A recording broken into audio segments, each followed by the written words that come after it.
இதத்தான் அல்லாஹ் குர்ஆன்ல சொல்றான், லா துல்ஹிக்கும் அம்வாலுக்கும் வலா அவுலாதுக்கும் அன் திக்ரில்லாஹ். ஈமான் கொண்டவர்களே, அல்லாஹ்வுடைய zikரை விட்டும் அல்லாஹ்வுடைய கட்டளைகளை நிலைநாட்டுவதை விட்டும் உங்களுடைய குழந்தைகளின் மீதுள்ள அன்பு ஒரு நாளும் உங்களை தடுக்க கூடாது. இதைத்தான் சொன்னாங்க ஸல்லல்லாஹு அலைஹி வஸல்லம். ஒரு நீண்ட ஒரு ஹதீஸில் ஒரு கட்டத்தில் சொன்னார்கள், ஞாபகத்தில் வைத்துக் கொள்ளுங்கள். நீங்கள் இடத்தில் வந்து சிபாரிசு செய்கிறீர்கள், பரிந்து பேசுகிறீர்கள். என்ன பரிந்து பேசுகிறார்கள்? ஒரு யூத குடும்பத்தை சேர்ந்த ஒரு கண்ணியமான மனிதர் திருடி விட்டார். திருடின சந்தர்ப்பத்தில் ஸல்லல்லாஹு அலைஹி வஸல்லம் வந்து பரிந்து பேசுகிறார்கள், இவரை நாங்கள் விட்டு விடுவோமே, ஹத்தை நிறைவேற்றாமல், தண்டத்தை நிறைவேற்றாமல், அதாவது இவருக்கு கொடுக்கப்பட வேண்டிய பனிஷ்மெண்ட், குற்றவியல் சட்டத்தை சற்று நாங்கள் இதிலே பொறுப்போக்குத்தனம் காட்டுவோமே என்று சொல்லி சிபாரிசு செய்த சந்தர்ப்பத்தில் ஸல்லல்லாஹு அலைஹி வஸல்லம் ஒரு ஆச்சரியமான ஸ்டேட்மென்ட் கொடுத்தார்கள், ஒரு ஆச்சரியமான கருத்தை தெரிவித்தார்கள். சொன்னார்கள், இன்னமா அஹ்லகல்லதீன மின் கப்லிக்கும், உங்களுக்கு முன் வாழ்ந்த சமூகம் அழிக்கப்பட்டதெல்லாம் இதா கானு இதா சுரிக பிஹிமுஸ் ஷரீஃப், ஒரு கண்ணியமான ஒரு மனிதர் அந்த கூட்டத்தில் திருடிவிட்டால் தரகூஹு, அவரை விட்டு விடுவார்கள். அவருடைய கையை வெட்ட மாட்டார்கள், அதை அலட்டிக் கொள்ள மாட்டார்கள், அதை பற்றி பேச மாட்டார்கள். ஒரு பலகீனமானவர், ஒன்றும் தெரியாதவர், ஒரு அப்பாவை திருடிவிட்டால் எல்லாரும் முன்னுக்கு பாஞ்சி அவருடைய கையை வெட்டுவாங்க. அல்லாஹ் மீது சத்தியமாக ஸல்லல்லாஹு அலைஹி வஸல்லம் சொன்னார்கள், சத்தியமிட்டு சொன்னார்கள், என்னுடைய மகளை விட கண்ணியமான ஒருவர் உலகத்தில் இருக்க முடியாது. சய்யிதத்து நிசாஇல் ஜன்னah, சுவர்க்கத்து பெண்களுடைய தலைவியாக இருக்கலாம். அப்படிப்பட்ட ஃபாத்திமா தான் திருடி விட்டால் என்று சொல்லி எனக்கு முன்னால் நிர்ணயிக்கப்பட்டு விட்டால், எனக்கு முன்னால் சொல்லப்பட்டு விட்டால் லஃபதஅது யதஹா, அவளுடைய கையையும் நாம் வெட்டி விடுவேன் என்று சொன்னார்கள். அல்லாஹ்வுடைய கட்டளைகளை நிறைவேற்றுவதற்கு நான் ஒரு போதும் தயங்க மாட்டேன். இதை சவுதி அரேபியாவுடைய அரசாங்கம் வழங்க வேண்டும். எத்தனை பேருடைய கழுத்து வெட்டப்படுகிறது, எத்தனை பேருடைய கைகள் துண்டிக்கப்படுகிறது. இதை அன்புக்குரிய சகோதரர்களே, சட்டம் என்றது ஒன்று, அதை யாராலும் மாற்ற முடியாது. கொலைக்கு கொலைதான், அந்நஃப்ஸு பின்னஃப்ஸ், இதுல யாருக்கும் மாற்று கருத்தில்லை. திருடியவருடைய கை வெட்டப்பட வேண்டும். அஸ்ஸாரிகு வஸ்ஸாரிகத்து ஃபக்தஉ ஐதியஹுமா, அஸ்ஸானி வஸ்ஸானியத்து, ஜினா செய்த பெண்ணுக்கும் ஜினா செய்த ஆணுக்கும் ஒவ்வொருத்தருக்கும் ஹத்தளிக்கப்பட வேண்டும். அதுல யாருக்கும் மாற்று கருத்தில்ல. மாற்று கருத்துடையவர்கள் தௌபா செய்து கொள்ளுங்கள். மாற்று கருத்திருக்கும் என்றால் அது முறுத்ததாகிவிட்டோம். மாற்று கருத்துக்கு இடம் வர முடியாது. அனைவருக்கும் சொல்லுகிறேன், அதிலே சும்மா பேச வேண்டாம். ஆனா ஒன்று இருக்கிறது, அந்த லாவை இம்ப்ளிமெண்ட் பண்றது, அந்த லாவை அப்ளை பண்றது, அந்த லாவை எப்படி நடைமுறைப்படுத்துவது என்றதில் அன்புக்குரிய சகோதரர்களே சாட்சிகள் தேவைப்படும், டிரான்ஸ்லேஷன் தேவைப்படும், சட்டங்கள் அங்கே கொண்டு வரப்பட வேண்டும். அந்த சட்டம் அனைவருக்கும் உண்டாக இருக்க வேண்டும். ஆசியா நாட்டை சேர்ந்த ஹவுஸ்மேடுக்கு மட்டுமல்ல, கருப்பினத்தை சேர்ந்த கருப்பர்களுக்கு மட்டுமல்ல, வெள்ளைக்காரர்களுக்கும் அது நிறைவேற்றப்பட வேண்டும், அரபிகளுக்கும் நிறைவேற்றப்பட வேண்டும். இதைத்தான் மிக விமர்சனமாக ஒரு இணையதளம் குறிப்பிடுகிறது. அமெரிக்கா, ஒரு யூகே, அதாவது யுனைடெட் நேஷனை சேர்ந்த ஒரு இணையதளம் குறிப்பிடுகிறது, 964 நாள் 964 நாள் ரிமாண்ட்ல சவுதி பிரிசன்ல வாழ்ந்த ஒரு சிறை கைதி, ஒரு பிரிட்டிஷ் நேஷனாலிட்டி உடையவர். அவர் என்ன செய்கிறார்? அவருக்கு தூக்கு தண்டனை, கொலை என்று சொல்லி தீர்ப்பு வழங்கப்பட்டு விட்டது. அதற்கு பிறகு ராஜதந்திர உறவுகள், டிப்ளமேட்டிக் பேசி, அரசாங்கம் பேசி, ஹியூமன் ரைட்ஸ் பேசி, யுனைடெட் நேஷன் பேசி அவருக்கு விடுதலை கொடுக்கப்படுகிறது. அவர் போய் இங்கிலாந்தில் ஹீத்ரோ ஏர்போர்ட்டில் இறங்கிய சந்தர்ப்பத்தில் அவரிடத்தில் பத்திரிகையாளர்கள் பேட்டி கண்டார்கள். நீங்கள் எப்படி தப்பி வந்தீர்கள், நீங்கள் எப்படி தப்பி வந்தீர்கள் என்று கேட்ட சந்தர்ப்பத்தில் அவர் ஆச்சரியமான ஸ்டேட்மெண்ட் கொடுத்தார். அவர் சொன்னார், என்னுடைய கடவுச்சீட்டு தான் என்னை பாதுகாத்தது, என்னுடைய கடவுச்சீட்டு தான் என்னை பாதுகாத்தது, என்னுடைய பாஸ்போர்ட் அது பிரிட்டிஷ் பாஸ்போர்ட் என்பதின் காரணமாக இன்றைக்கு என்னுடைய தலையை நான் எடுத்துக்கொண்டு வந்திருக்கிறேன், இல்லை என்றிருந்தால் இந்த தலை என்னுடைய உடம்பில் தைக்கப்பட்டிருக்கும் என்று சொல்லக்கூடிய கருத்தை தி கார்டியன் என்ற பத்திரிகைக்கு அவர் செய்தியாக கொடுத்திருக்கிறார். இது ஒரு செய்தி உண்மையாக இருக்க மேலும், ஆனால் இணையதளங்களில் இந்த செய்தி இருக்கிறது. அன்புக்குரிய சகோதரர்களே, அப்படி அல்ல. ஸல்லல்லாஹு அலைஹி வஸல்லம் சொன்னார்கள், சவுதி அரேபியாவுடைய அரசாங்கம் இன்னும் வழங்க வேண்டும். உம்ராவுக்கு ஹஜ்ஜுக்காக வேண்டி போகக்கூடிய சந்தர்ப்பத்தில் மஹரம் யார் என்று சொல்லி எல்லாம் கேட்கிறாங்க. உங்களுக்கு யாரு மஹரம், உங்களுடைய துணை யாரு? உம்ராவுக்கு போகக்குள்ள ஹஜ்ஜுக்கு போகக்குள்ள ஹஜ்ஜுடைய கடமையை நிறைவேற்ற போவதற்கே மஹரம் தேவை, அதுல மாற்று கருத்தில்லை. ஆனா ஹவுஸ்மேட்டா போறவருக்கு யாரு மஹரம்? இதை பற்றி விளக்கம் கேட்ட சந்தர்ப்பத்தில் சவுதி அரேபியாவினுடைய ஒரு இணையதளம் குறிப்பிடுகிறது. ஆச்சரியமான இணையதளம், ஆச்சரியமான செய்தி. அவர்கள் சொல்லுகிறார்கள், இலங்கை நாட்டிலிருந்து மட்டுமல்ல, எங்களுடைய நாட்டுக்கு வரக்கூடிய ஹவுஸ்மேட், எங்களுக்கு நாட்டுக்கு வரக்கூடிய டொமஸ்டிக் சர்வன்ட் பெண்கள் இருக்கிறார்களே, அந்த பெண்களை நாங்கள் ஐமானுக்கும் அடிமை பெண்களாக பார்க்கிறோம் என்று சொல்லி. அடிமை பெண் என்றால் யாரு? உங்களுக்கு இருக்கக்கூடிய ஒரு மனைவியை போன்று அந்த பெண்ணுடன் எல்லா வகையான உல்லாசங்களையும் கொண்டாடலாம். அதை ஹலாலாக்கி கொண்டு விட்டார்களா? அதை ஆர்வமாக்கி கொண்டு விட்டார்களா? அன்புக்குரிய சகோதரர்களே, இஸ்லாமிய நாடு என்று சொல்லிக் கொள்வது லேசி. உங்களுடைய பொருளாதார கொள்கை எங்கே இருக்கிறது? உங்களுடைய பொருளாதார கொள்கை எங்கே இருக்கிறது? இதை இஸ்லாமிக் பைனான்ஸா, இஸ்லாமிய பொருளாதார கொள்கையை மையப்படுத்திய சென்ட்ரல் வங்கியாக, அதாவது மத்திய வங்கியாக உங்களுடைய வங்கி இருக்கிறதா? அன்புக்குரிய சகோதரர்களே, நீங்கள் தொப்பி போட்டு நீங்கள் குர்ஆனை அமல்படுத்துகிறோம் என்று சொல்வதன் காரணமாக மாத்திரம் அதை இஸ்லாமிய நாடாக மாற்றாது. உங்களுடைய பொருளாதார கொள்கை எப்படிப்பட்டது? உங்களுடைய பொருளாதார கொள்கைக்கு பின்னால் இருக்கக்கூடிய வட்டி இருக்கிறதா, லாபம் இருக்கிறதா? இதை பற்றி பேசுவது யாரு? அன்புக்குரிய சகோதரர்களே, அன்பான பெரியார்களே, இவைகள் அனைத்துக்கும் அரபு உலகம் சரியான பதில் சொல்லாவிட்டால் இந்த உலகத்தில் இஸ்லாம் கொச்சைப்படுத்தப்பட்டுக் கொண்டே இருக்கும். இந்த உலகத்தில் இஸ்லாம் கொச்சைப்படுத்தப்பட்டுக் கொண்டே இருக்கும். மேற்கத்திய உலகம் ஒரு பெண்ணுடைய கொலையை வைத்து இவ்வளவு பேசுகிறார்கள். நாங்கள் மேற்கத்திய உலகத்தில் கேட்கிறோம், எத்தனை ஆயிரம் குழந்தைகள், எத்தனை ஆயிரம் பெண்கள் கஸாவில் கொலை செய்யப்பட்டார்கள், மியான்மரில் கொலை செய்யப்பட்டார்கள். அந்த சந்தர்ப்பத்தில் எங்கே இருந்தீர்கள் நீங்கள்? எங்கே இருந்தீர்கள் நீங்கள்? நீங்கள் ஒரு பெண் கொலை செய்யப்பட்டு விட்டால் அது சரியாகவும் இருக்கலாம், பிழையாகவும் இருக்கலாம், அதை பற்றி விமர்சிக்க வரவில்லை. ஆனால் அன்புக்குரிய சகோதரர்களே, அந்த பெண்ணுக்காகவே இந்த அளவு குரல் கொடுக்கிறீங்க, இந்த அளவுக்கு பேசுறீங்க, இந்த அளவுக்கு எழுதுறீங்க, இந்த அளவுக்கு எல்லாம் இன்டர்வியூ வைக்கிறீங்க என்றால், இந்த கஸாவில் கொலை செய்யப்பட்ட அந்த பச்சிளம் பாலகனுக்காக வந்து பேசக்கூடிய மீடியாக்கள் எங்கே போய்விட்டார்கள்? எப்படிப்பட்ட அடாவடித்தனம் இது, எப்படிப்பட்ட அநாகரிகம் இது! எனவே அன்புக்குரிய சகோதரர்களே, வாழ்க்கையில் ஞாபகம் வைத்துக் கொள்ளுங்கள், குழந்தைகளின் மீது உள்ள அன்பு ஒரு போதும் பாவத்திற்கு துணையாக கூடாது. இன்னும் ஒன்றையும் சொல்லி காட்ட விரும்புகிறேன். ஒரு முறை புகாரி முஸ்லிமில் கூடிய ரிவாயத்தை நாங்களும் யோசிக்க வேண்டும். ஒரு முறை ஃபாத்திமா ரலியல்லாஹு தஆலா அன்ஹா வீட்டு வேலை பழுக்கள் கூட வறுமையினுடைய கோட்டுக்கு கீழே வாழ்ந்து கொண்டிருக்கிறார்கள். ஹசன் ஹுசைன் ரலியல்லாஹு தஆலா அன்ஹுமா 2 குழந்தைகள்.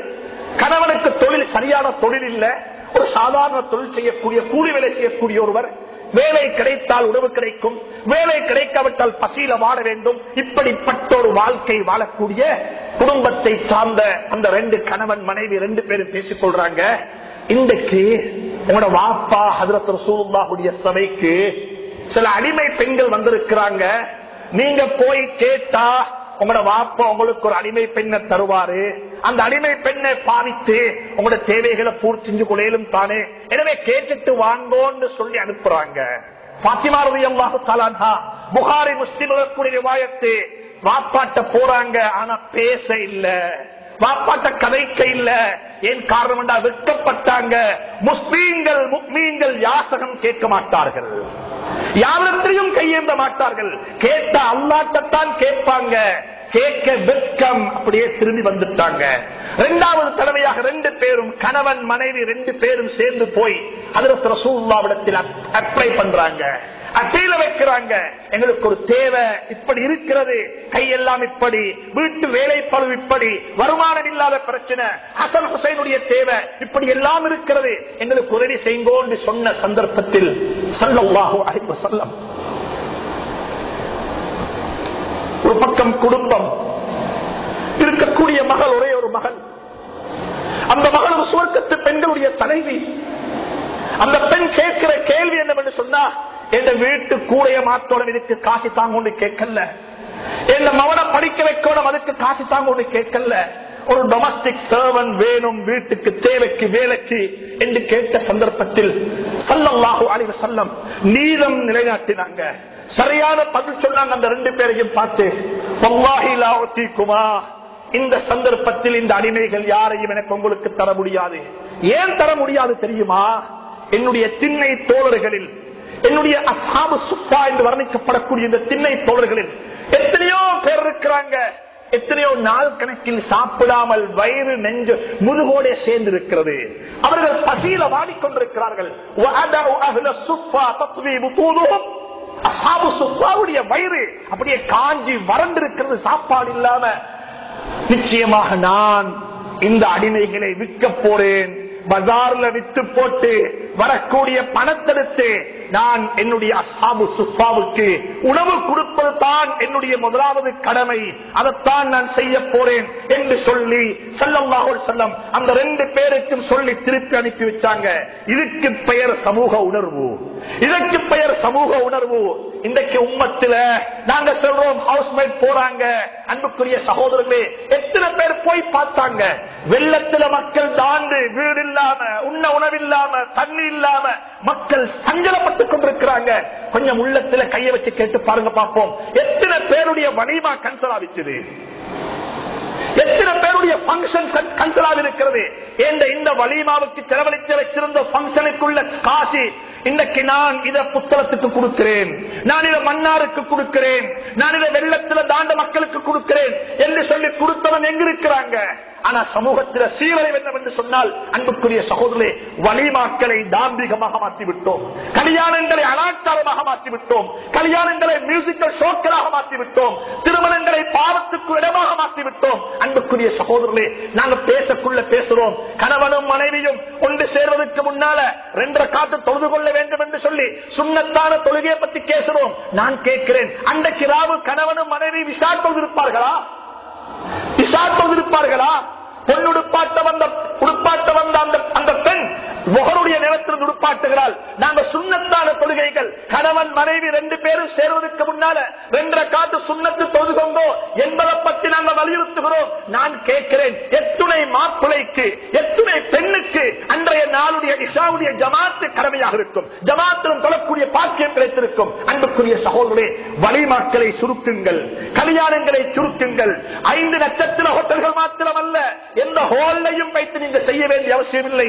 மாற்று மதத்தை சார்ந்த இந்த பௌத்த சகோதரர்களை எங்களுடைய திருமணங்களுக்கு உதாரணமாக்கிக் கொள்வோம். ஒரு 100 பேரை கொண்ட ஒரு பங்கன், ஒரு 100 பேரை கொண்ட ஒரு குரூப்பை கொண்ட பங்கன் இதுக்குள் ஆக்கிக்கொங்கோ. இன்னமொன்றையும் சொல்லுகிறேன், ஜும்மா கடமை எங்கேயோ அங்கத்தான் வலிமாவும் கடமை.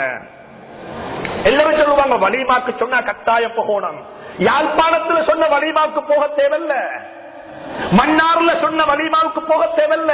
அல்லாமா இப்னு ஹஜர் ஹைஸமி ரஹ்மத்துல்லாஹி அலைஹி குறிப்பிடுறாங்க, வலிமா என்று சொன்னா எந்த வட்டத்துள்ளுக்கு ஜும்மா கடமையாகுமோ அந்த வட்டத்துள்ளுக்கு பேய்த்து சாப்பிட்டு வாங்கோ.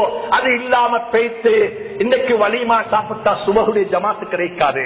உங்களோட வலிமாவுடைய தரித்திரம் என்னவென்று சொன்னா சுபகுடைய ஜமாத்தை இல்லாமக்கி விட்டது. அன்புக்குரிய சகோதரர்களே, அன்பான பெரியார்களே, உம்மத்து கஷ்டப்படுறாங்க, உம்மத்து வாடிக்கொண்டிருக்கிறாங்க, வீடு இல்லாம இருக்கிறாங்க, ஹவுஸ் மேடாக போறாங்க, சீதன கொடுமைக்காக வேண்டி போறாங்க, திருமணம் முடித்து கொடுக்க போறாங்க. இதை பத்தி கேட்கறதுக்கு பேசுறதுக்கு யாரும் இல்ல. இன்றைக்கு நேர்மாறாக இதை தொழிலாக செய்றாங்க. ஒரு கூட்டம் தொழில் செய்றாங்க. என்ன கேட்டா சொல்றாங்கன்னு சொன்னா, நாங்க ஹியூமன் ரிசோர்ஸ் சப்ளை பண்றோம், மேன் பவர் சப்ளை பண்றோம். என்ன மேன் பவர்? ஹவுஸ் மேட் அனுப்புறாங்க, அதை சொல்லிக் கொள்றாங்க, பெருமையா சொல்லிக் கொள்றாங்க. நாங்க மிடில் ஈஸ்டுக்கு மேன் பவர் சப்ளை பண்றோம், மேன் பவர் ரிக்ரூட் பண்றோம். அன்புக்குரிய சகோதரர்களே, யாரை நீங்க ஏமாத்த போறீங்க? உங்களுடைய வருமானம் ஹலாலா? வட்டி வாங்குவதை விடவும் மோசமான பாவம் இது, வட்டி வாங்குவதை விடவும் ஹராமான பாவம் இது. சொன்னாங்க ஸல்லல்லாஹு அலைஹி வஸல்லம், ஜினா செய்துவிட்டு வாங்கக்கூடிய பணத்துக்கு ஒப்பானது இது. ஏன் நீங்க ஜினா செய்வதற்காக வேண்டி அனுப்பக்கூடிய சமூகத்தை போன்று குழந்தைகளை பிரித்து விட்டு. அன்புக்குரிய சகோதரர்களே, ஒரு கண்டு குட்டி இருக்கிறது, ஒரு மாடு இருக்கிறது, கண்டு அது தாயிடத்துல பால் குடிக்கிறது என்றால் இஸ்லாம் சொல்லுது, நீங்க விற்கக்குள்ள 2 ஒன்றுக்குத்தான் விற்கணும், பிரித்து விற்க முடியாது. அறுப்பதாக இருந்தா இந்த பசுவை அறுக்க முடியாது. எதுவரைக்கும் இந்த தாயிடமிருந்து பால் குடித்து முடிக்கும் வரைக்கும். இன்றைக்கு எத்தனை பேர் போறாங்க புள்ள கிடைச்சி 6 மாசத்துல. இவங்க போறது மட்டுமல்ல, இவங்க அனுப்புறது யாரு? இது அனுப்புறதுக்கு ஏஜெண்டாக இருப்பவங்க யாரு? இதுக்கு சப்பாக இருப்பவங்க யாரு? இந்த டாக்குமெண்ட் அரபில் உள்ள டாக்குமெண்ட் இங்கிலீஷுக்கு டிரான்ஸ்லேட் பண்றது யாரு? அதுக்கு வரைவிலக்கணம் சொல்றது யாரு? இது வெறுமனே ஒரு ஹவுஸ்மேட் போரா என்று சொல்லி நாங்கள் நினைத்துக் கொள்ளக் கூடாது. சமூகத்தில் உள்ள அனைவரும் பங்காளிகள், சமூகத்தில் உள்ள அனைவர்களும் பங்காளிகள். செல்வந்தர்கள் பங்காளி, உலமாக்கள் பங்காளி, அறிவாளிகள் பங்காளி, எழுத்தாளர்கள் பங்காளி. இதை பற்றி பேசுங்கள், இதை பற்றி எழுதுங்கள். பெண்ணுடைய பெண்தன்மையை பாதுகாருங்கள். அதுக்கு நாங்கள் என்ன செய்ய வேண்டும் என்று சொன்னால், அன்புக்குரிய சகோதரே, எங்களுடைய செலவீனங்களை குறைத்து அந்த செலவுகள் சரியான இடத்தில் பங்கு வைக்கப்படுவென்றிருந்தால் இந்த நாட்டிலே நடைபெறக்கூடிய இந்த பாவமான கர்மத்தை எங்களால் அழிக்க முடியும், எங்களால் இல்லாமலாக்க முடியும். அதற்குரிய சந்தர்ப்பத்தை அல்லாஹ் சுப்ஹானஹு வ தஆலா நம் அனைவருக்கும் தந்தருள்வானாக. அல்லாஹ் சுப்ஹானஹு வ தஆலா குழந்தைகளின் மீது கொண்ட அன்பை பாவத்துக்குரிய களவாக ஆக்கி வைக்காமல் இருப்பானாக. குழந்தைகளை சரியாக நேசிக்க தௌஃபீக் செய்வானாக. குழந்தைகளுடைய தீனுக்காக வேண்டி கவலைப்படக்கூடிய மக்கள் ஆக்கி வைப்பானாக. குழந்தைகளுக்கு தீனை கொண்டு போய் சரியாக சேர்க்க தௌஃபீக் செய்வானாக. வஆகிரு தஅவானா அனில் ஹம்துலில்லாஹி ரப்பில் ஆலமீன். For more lectures, visit slhub.com.